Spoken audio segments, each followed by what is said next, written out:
Good evening, you're watching AWANI Tonight with me, Farhana Sheikh. Former 1MDB General Counsel Jasmine Liu voluntarily surrendered to the police before she was arrested.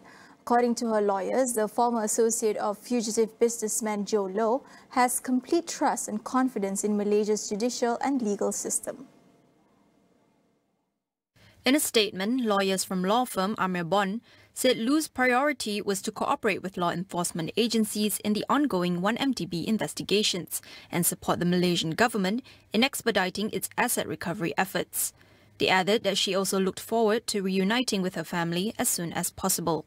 Liu's lawyers said their client would disclose the circumstances of her time away from Malaysia in due time. She had fled the country just before the 14th general elections in 2018. On Wednesday, Home Minister Datuk Sri Saifuddin Nasution Ismail confirmed that Liu was arrested last Friday and has since been under police remand. The National Cumulative Grade Point Average, or CGPA, for the 2022 Sijil Tinggi Persekolahan Malaysia (STPM) examinations is 2.82, the highest in record. Malaysian Examinations Council Chairman Professor Datuk Dr. Muhammad Ikhwan Toriman says this is up from the 2.79 CGPA achieved in 2021. He said 1,184 candidates, which accounts for 2.84% of the total, scored a perfect CGPA of 4.0. This number was higher than the 874 candidates who scored a 4.0 in 2021. Additionally, Muhammad Ikhwan said of the 1,184 candidates, 1,009 or 85% of them were from the B40 category. A total of 41,701 candidates sat for all 3 semesters exams of STPM 2022. Meanwhile, Malaysian hikers previously reported to be missing in India's flood-hit Himachal Pradesh state are confirmed to be safe. The Foreign Ministry says the hikers are expected to reach New Delhi soon. The Malaysian High Commission in New Delhi has been able to contact one of the stranded Malaysians and informed that all of them are safe in the town of Manali. The ministry added that if the evacuation plan goes smoothly, the group is expected to take a flight back to Malaysia on the same day. It also clarified that only 10 Malaysians were involved, while the other 2 members of the group were Chinese and British nationals. An earlier report had stated that all 12 missing hikers were Malaysians. Heavy monsoon rains have caused widespread floods and landslides in parts of northern India, leaving at least 90 people dead and hundreds of tourists stranded. Prime Minister Datuk Sri Anwar Ibrahim announced an allocation of 100 million ringgit for all enforcement agencies in the country. The allocation, he says, is to strengthen the agency's capabilities in terms of equipments and operations. Jadi saya setuju untuk tahun ini, 6 bulan ini, kita peruntukkan 100 juta ringgit untuk semua ini, membantu mereka melengkapkan apa saja keperluan di pejabat atau jabatan mereka. He said the allocation would be distributed by the end of next week at the latest. Anwar added that an annual allocation of 5.5 million ringgit was also set aside for increased uniform allowances for the Army, Police, Malaysian Anti-Corruption Commission, Prisons Department, Malaysian Quarantine and Inspection Services Department, as well as the Domestic Trade and Cost of Living Ministry. Malaysia will require close to 400 billion ringgit over the next 50 years to adapt to climate change, says Natural Resources, Environment and Climate Change Minister Nik Nazmi Nik Ahmad. He stresses the importance of transitioning to renewable energy to address the issue, though it requires substantial financing. The government recently announced that it would accelerate the deployment of renewable energy and increase its share as the primary source of power generation in Malaysia to 70% in 2050. According to Nik Nazmi, this transition was estimated to require new investments of 637 billion ringgit up until 2050. These include investments in renewable energy generation sources, strengthening of grid infrastructure, energy storage systems integration, and grid system network operation augmentation. Nik Nazmi was speaking at the Climate Finance Summit 2023 at Bank Negara, Malaysia earlier today. He highlighted the increasing cost of climate change to the nation, including the 622.4 million ringgit in losses due to floods in 2022, which accounts for 0.03% of the nominal GDP. Communications and Digital Minister Fahmi Fazil says he supports the government's proposal to implement a new law that imposes penalties on those who play up 3R, race, religion and royalty sentiments. He says there are gaps in the current law that can perhaps be addressed with more punitive action. There are these perhaps some lacuna in the law, and in the interest of making sure that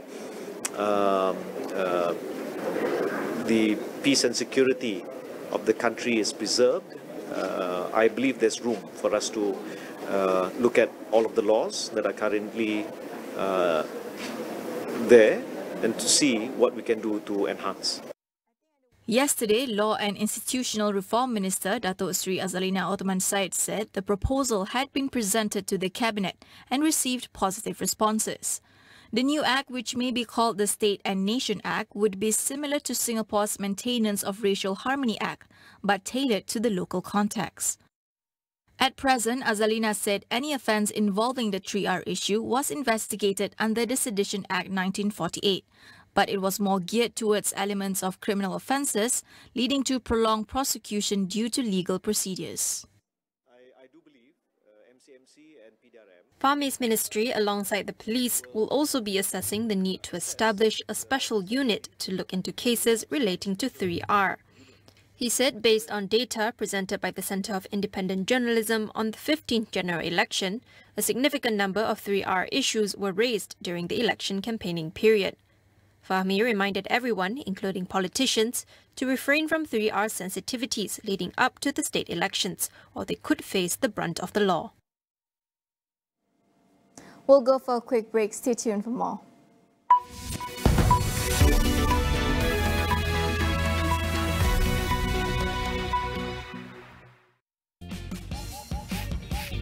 Itu bukan cara nak nyanyi, adik. Jilat Flexi Vibe, kepala fleksibel. Cukup sekali terus licin. Cukup sekali terus licin, tak kecoh. Jilat Flexi Vibe. Datang kamu orang ke Jelajah Jiwa SME 2023 di Kota Kinabalu, Sabah. Ada macam-macam aktiviti seperti pameran, bengkel dan juga perkongsian ilmu oleh Lan Solo, Jessica Yu, Richard Ke dan ramai lagi. Tunggu apa lagi? Jom jumpa di sana.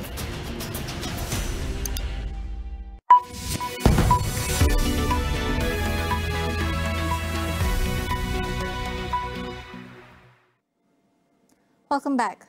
Prime Minister Datuk Sri Anwar Ibrahim previously announced that the quota system for students in higher learning institutions will be maintained. Uizi Hao from the Higher Education Malaysia Association proposes a more equitable quota system that addresses the current challenges faced by youth. So I think the very first point that I want to stress over here is that it's being some inconsistent on the quota system that's mentioned by PMX.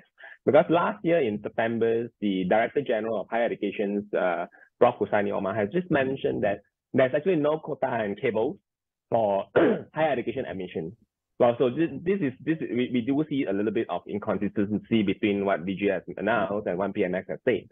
But having to say that, if we are looking into a quota system, we will want to propose alternative ways when we talk about quotas. Now, it should be catered for students of underprivileged community. So we want to look into the economic capital. We want to ensure students come from lower household income, is given this privilege, is given these opportunities to be to go into the higher education institutions.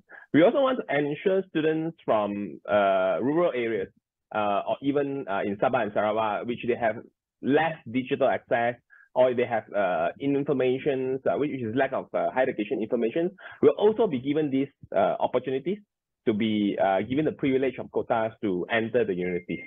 Now, of course, last but not least, we also want to mention, we also want to ensure students from less fortunate families, such as if they are single parents family, if they are orphans, or if they are having some disability or impairment, will be also given the priority to enter the universities. So this alternative would actually suit the situation in our broader Malaysia context nowadays.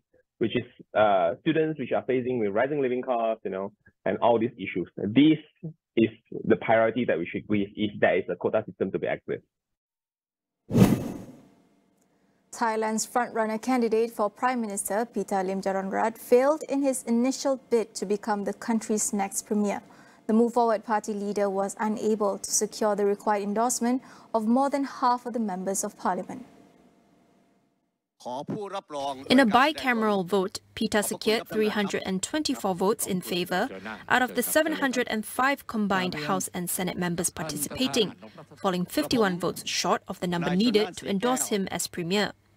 The Democratic leader secured only 13 votes from senators, who many see as royalists. The session became a platform for discussing amendments to Article 112 of the Lèse Majesté law. Opposition members specifically accused the Move Forward party of attempting to undermine and dismantle the monarchy. Pita swept to victory in a May 14 election as voters rejected conservative military rule that had been in place since the 2014 coup. Parliament will reconvene on July 19th for a second vote. China and ASEAN are pushing ahead with talks on a third version of a free trade agreement. At an ASEAN summit in Jakarta, Indonesia, China's top diplomat Wang Yi said the country backs the full implementation of the Regional Comprehensive Economic Partnership, RCEP. The RCEP is the world's largest trade bloc backed by China and covers nearly a third of the world's population. It came into effect on January 1, 2022 and involves 15 Asia-Pacific economies, including Australia and Japan, as well as all 10 member states of ASEAN. The RCEP is seen as an alternative to the US-led Comprehensive and Progressive Agreement for Trans-Pacific Partnership, CPTPP. According to customs data released on Thursday, the value of China-ASEAN two-way trade hit $447.3 billion in January to June, down 1.5% year-on-year. Meanwhile, Wang is set to meet US Secretary of State Antony Blinken later today at the summit, marking the latest interaction between the rival superpowers.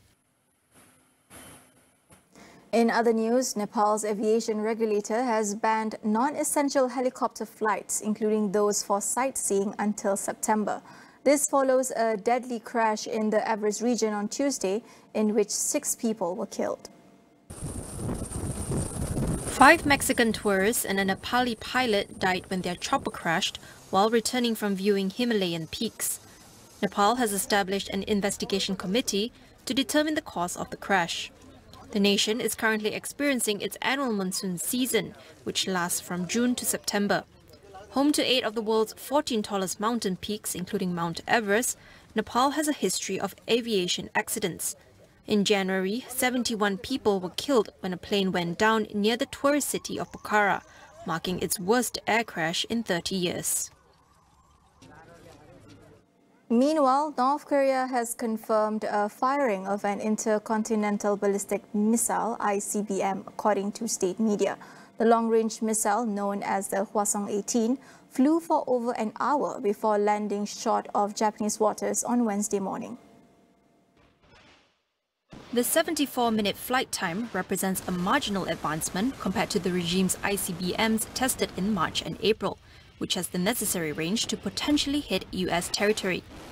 Pyongyang's latest launch comes after it threatened retaliation against what it claims were recent US spy plane incursions over its territory. Earlier this week, it threatened to shoot down such planes. Washington has dismissed the accusations, saying its military patrols are in line with international law. Security concerns have ramped up on the peninsula this year after North Korea's weapon tests and a record number of missile launches in 2022.